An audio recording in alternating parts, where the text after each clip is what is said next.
If you dare say Days of Future Past, I'm going to say Days of Future Past. are you f***ing stupid? Do you want to know why? It's not a bad really. film. It's not a bad film, but it's a bad sequel. Mate, Because I always talk about in the respect that it doesn't continue the story that's set up from First Class. It kills off our characters, and then from there you continue a story of characters who had not planned to be in any more films afterwards.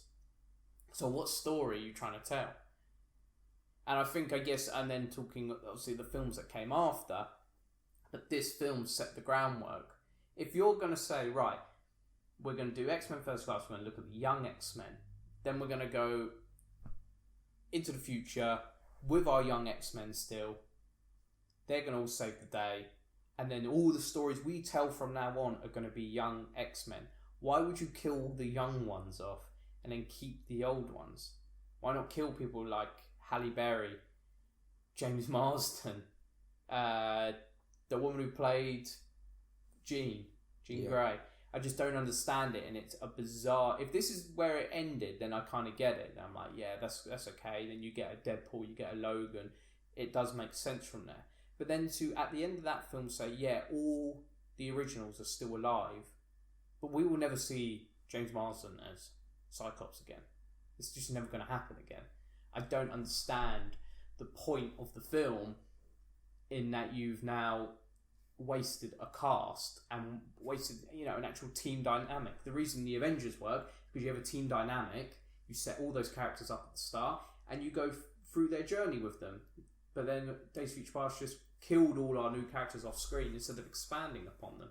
Characters like Banshee, you got Havoc, who does survive, but in each film he's in for it.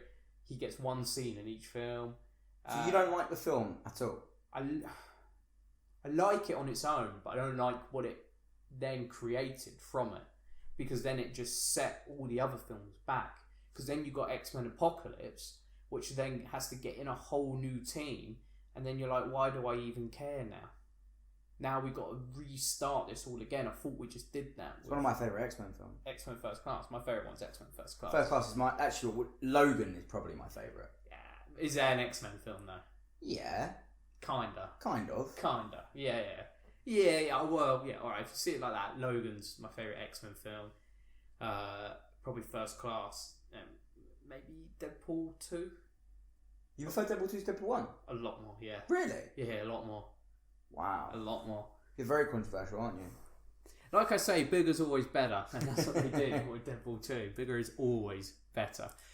I just don't like, in Days of Future Past... I think Days of Future Past is one of the best X-Men films.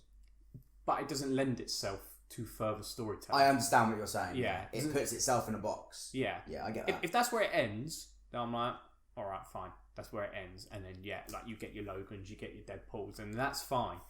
But to then say, no, we're continuing the story. It's like, but you got rid of the wrong people. Flip it the other way around. Kill off all the originals. That doesn't matter. I mean, it lends itself better. If you did kill off all the originals, there's only Logan left, and then that leans into his story and Logan. It just works so much better. Why would it not be more interesting? Logan going back in time and joining up with our new X-Men, our new team that's being established, and you can get to know these characters. And I think then X-Men are missing out on a trick of creating like new interesting characters, same as like Marvel did with say like Iron Man and Captain America. People are like, oh yeah, I know that character. You could do the same characters like Banshee and Azazel.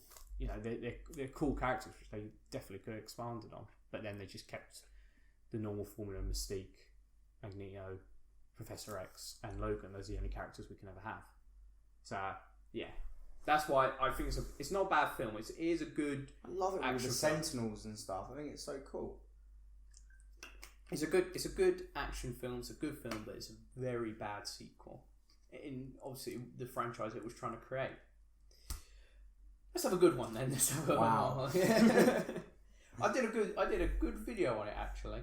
I mean, your points are very, very valid, but I still love the film. I think if you say is it a good film or not, I'd say yes. To be honest with you, your point, it probably supports your point, the fact that I will only watch First Class and Days of Future Past, and I won't watch past that. With regards to like, Apocalypse and Dark Phoenix. And I think Days of Future Past is responsible. Is really responsible for how those films turned out. In that you're then rushing to the finish. I don't think it helps either that they went, Apocalypse, then we're going to do the Dark Phoenix saga. That just doesn't work. You can't do that if you've only introduced the character in X-Men Apocalypse. I mean, if you introduce Jean Grey in First Class, then you've got half a chance. But to introduce her in that, in the next film, be like, oh yeah, she's going to lead this next one. It's like, well, that doesn't make any sense. I've just met her.